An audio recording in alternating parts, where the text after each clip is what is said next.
the Executive Director of Witness, Yvette Alberdingk Thijm.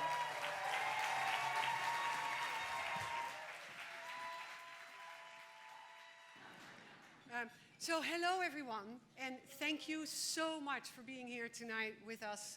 It's a special night, it's a celebration of human rights around the world. Ever since I was a young girl in the Netherlands, I have been totally and utterly obsessed with the truth. In fact, I drove my family crazy at the dinner table by pontificating about how important the truth was. Then when I became a lawyer, I started to realize that justice starts with truth.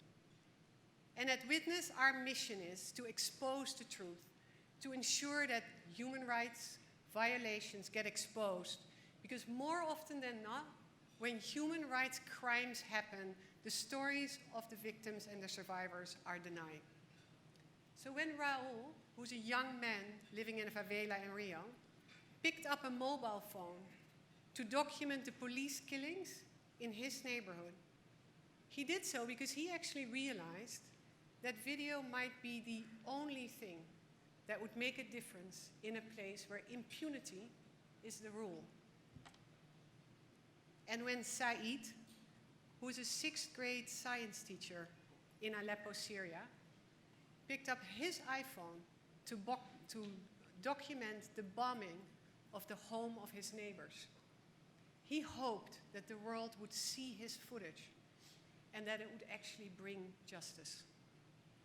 From the moment Witness pioneered a camcorder 20 years ago, at the time that was actually a brand new technology, we knew it could expose human rights violations.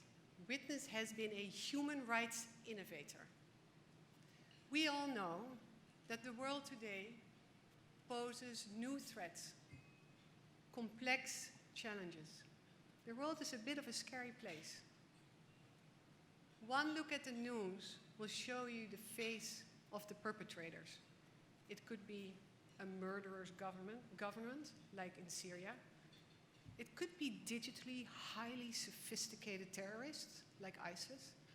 It could be people in your own community who are discriminating or committing abuse.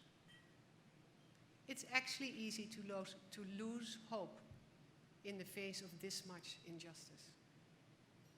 But at Witness, we have hope because we believe that in this brave new world, you need 21st century skills and tools to fight for human rights.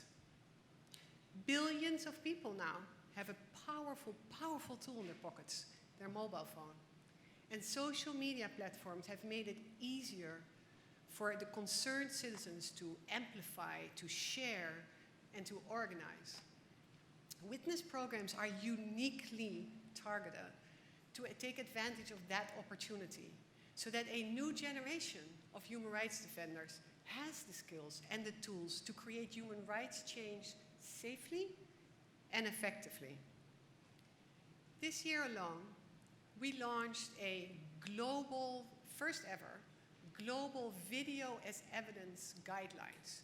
Why did we do this? To ensure that the hours and hours of footage that are captured by first-hand witnesses like Said actually lead to more accountability in court.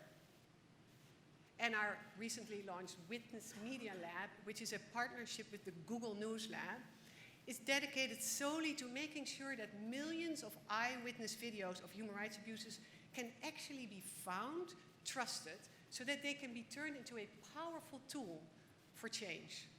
And we're talking to the technology companies, like Twitter, to make sure that the platforms that so many of us use on a daily basis can actually be safer for human rights media. And we're advocating to Google, for example, for ways, as I call it, techie ways, to ensure that every single video story can be authenticated. All over the world, from Malaysia to Mexico, Witness staff is providing support to frontline human rights activists. That can be hands-on training, and it could be cutting-edge digital resources. And we do this because when Raul in Rio and his friends formed their media collective, which is called Collettivo Papohetto, they use tools like Facebook or WhatsApp to document the injustices in their communities. So we provided them with training, simple stuff, how to be safer when filming, how to capture footage in a way that it actually can be evidence, how to very strategically distribute your story for their truths to have an impact. We also equipped them with Camera V, which is a cutting-edge app that actually turns the metadata in your mobile phone into ironclad evidence. Papohetto's young activists, while they are still operating at very sincere risks, are now doing the smartest, bravest, most effective work we've seen. Their stories are reaching Brazilian media, international media, and probably most important, the police in their favela are starting to change their behavior. The footage that was shot by Said, the science teacher in Aleppo, was unusable. It was hard to verify, and it was understandably shaky. So we worked with Said and his neighbors, and we provided them with technology, know-how, on how to actually collect and preserve mobile media so that it can count as evidence. Said now is an expert in documenting a secure crime scene. And thanks to encryption, thousands of his and others' documentation are safely stored and digitally preserved. But probably, thank you, most important, their first-hand evidence of atrocities is being used in reports like Human Rights Watch and Amnesty. And when the time comes, which we hope will come, it will be able to be used in human rights tribunals to ensure that accountability for the crimes that are being committed against civilians in Syria will happen. As these stories show, we're actually faced with an unprecedented opportunity to turn our collective acts of witnessing into a force for good. We're powering up a new generation of truth tellers.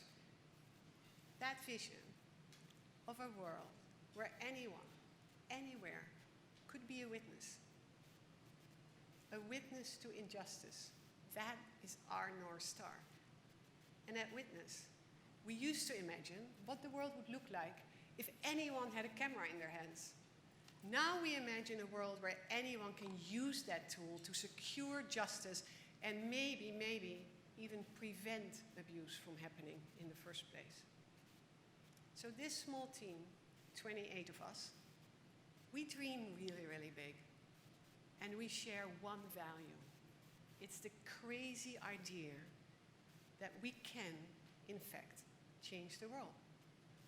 And I know that all of you are here with us because you share that value. And it is why I want to thank you for coming tonight.